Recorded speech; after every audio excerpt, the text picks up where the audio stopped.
Hey, it's Laura. Welcome back to my channel where I want to help you know God and make him known.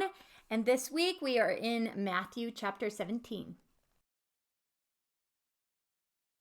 Okay, let's get started. So Matthew chapter 17 starts with the transfiguration. And Jesus takes Peter, James, and his brother John and led them away by themselves and takes them up to the mountain. And suddenly, Jesus gets all glowy, all right? His clothes start shining. He became as white as light. And then there's Moses and Elijah show up on the scene. Peter, our crazy guy Peter, said to Jesus, "Lord, it's good for us to be here." Which is just kind of funny. Like, okay, yeah. And then he goes into what I completely understand. Well, I'll make you 3 tabernacles here, one for you.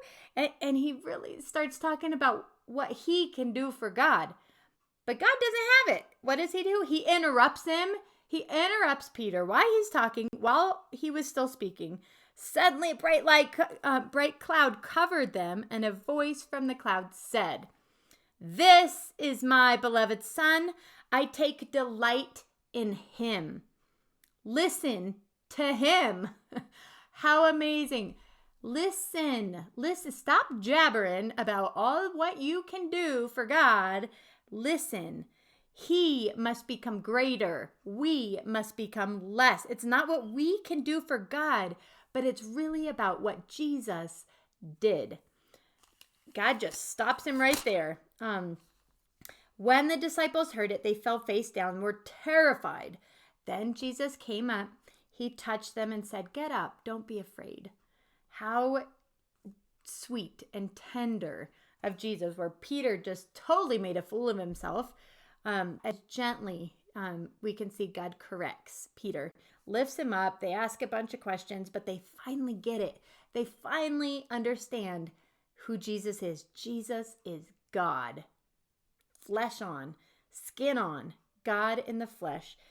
And then what we see next is they reach a crowd and someone comes down and asks them to heal his son who has seizures, and they can't do it.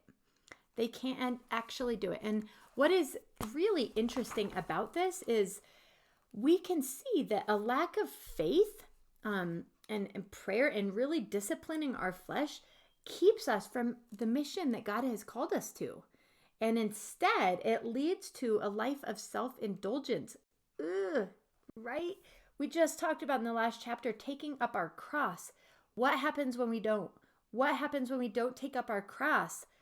We can't actually walk out the mission God gave us, and we end up, it's this downward spiral of living in self-indulgence. Then he goes on, he talks about, well, Jesus explains that to him. Then he predicts his death again, that he's going to die on the cross. And he then talks about also submitting to your authority, basically paying the temple tax. But this chapter, Matthew 17, we can see that this life is not about what we do for God. It's really focusing on what Jesus did. And knowing that we have the responsibility of surrender, of not trying to do it all in our own strength and our own might, but yielding, taking up our cross so that he can live his life through us. We also get to see God delight in Jesus. He's delighting in himself here. I take delight in him. And, some other things I thought it would be appropriate to bring in are some other things that God delights in. In Proverbs 8, we see that he delights in wisdom. In Psalms 147, it's that same thing, people who fear him.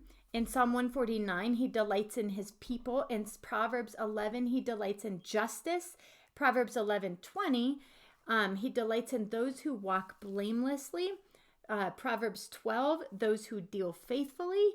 Jeremiah 9:24, he delights in himself and his own loving kindness, justice, and righteousness. In Matthew 3 and Matthew 17, here in verse 5, he delights in Jesus. And then in 1 Samuel 15, he delights in obeying the verse of the Lord.